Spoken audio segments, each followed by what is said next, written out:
బాధపడకు, నేనున్నాను కదా, నేను చూసుకుంటాను. ఏమైందమ్మా? తాళి పెరిగిందిరా.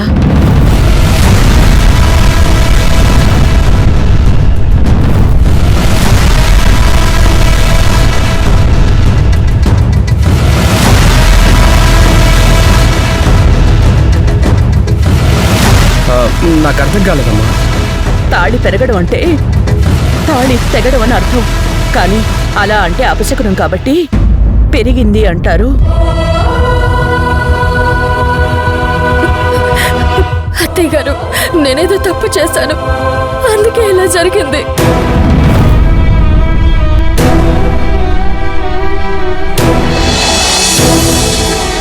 అప్పుడప్పుడు అలా జరుగుతూ ఉంటాయమ్మా.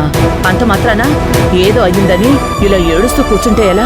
మీరే కదా అత్తయ్య ఇలా తాళి పెరగడం అపశకునం అన్నారు.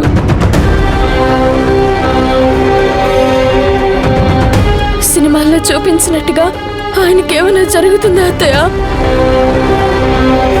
సత్య అప్పటి నుంచి ఇలా ఏడుస్తూ నీ గురించే ఇలా బాధపడుతూ ఉంది.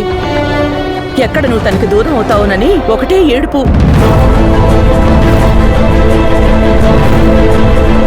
ఊరుకో అమ్మా, ప్రపంచంలో నీ ఒక్కదానికి ఇలా జరుగుతుందనుకున్నావా? చాలా చోట్ల చాలా మందికి జరిగే ఉంటుంది. అంత మాత్రాన వాళ్ళకి వాళ్ళ భర్తలు దూరం అయ్యారా? లేదత్తయ్య, నా మనసు ఎందుకో కీడు శంకిస్తుంది. అవునా? అయితే కావాలంటే ఏదైనా పూజ చేద్దాం.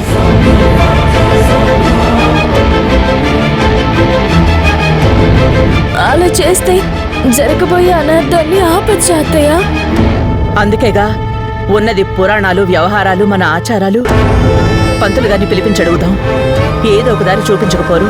అయితే తొందరగా పిలవండి అత్తయ్య, అప్పటి వరకు పచ్చి మంచి నీళ్లు కూడా ముట్టను.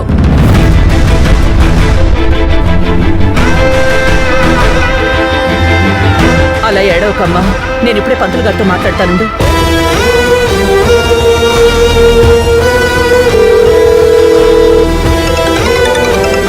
హలో, నమస్తే మేడం గారు. నమస్కారం పంతులు గారు, మీతో ఒక విషయం మాట్లాడదామని ఫోన్ చేశాను. ఏంటో చెప్పండి అమ్మా. పంతులు గారు, నా కోడలి తాళి పెరిగింది. పొద్దున్నుంచి తను ఏడుస్తూనే ఉంది. తాళి పెరిగిందంటే అమంగళమే కదమ్మా.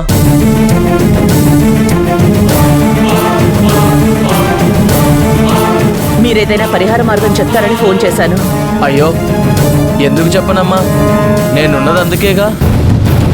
ఏముంది, ఇంట్లో మంగళగౌరి వ్రతం జరిపిస్తే సరిపోతుంది.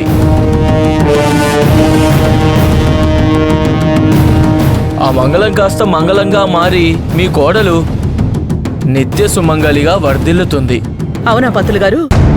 ఎంతటి మంచి వార్త చెప్పారు. మరి ఎప్పుడు చేద్దామంటారు? తాళి ఈ రోజే పెరిగింది కాబట్టి ఇంకో 2 గంటల్లో దివ్యమైన ముహూర్తం ఉంది. ఆ సమయానికి మంగళగౌరి వ్రతం జరిపిస్తే మంచిది.